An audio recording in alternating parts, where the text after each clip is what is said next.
Masih adanya kerusakan jalan di 73 ruas jalan provinsi pada tahun 2021 mendatang akan segera diperbaiki oleh pihak Dinas Pekerjaan Umum Bina Marga Sumatera Selatan. Perbaikan itu sendiri disampaikan oleh Kabid Pengembangan Jaringan Jalan PUBM Sumsel bahwa ada 5 daerah yang akan menjadi perhatian khusus untuk segera diperbaiki jalan provinsinya. Masing-masing di Kabupaten Musirawas, Musirawas Utara Muratara, Ogan Komering Ulu Oku, Oku Timur, dan 4 Lawang.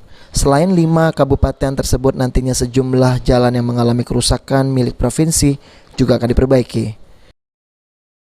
Untuk 2021 kita tetap fokus pada jalan menjadi kewenangan kita, dan alhamdulillah dari 73 ruas semua kita tangani untuk tahun 2021. Baik itu merupakan layer, patching, maupun yang kita menutupi lubang-lubang yang ada. Dan semua jalan provinsi kita prioritaskan. Di daerah mana mungkin nanti ada prioritas mungkin khusus? Yang khusus kita untuk tangani pada ada jalan-jalan yang masih dalam kondisi rusak ringan dan sedang. Antara lain ada di daerah Musirawas, ada di daerah 4 Lawang, Oku Timur, dan Oku.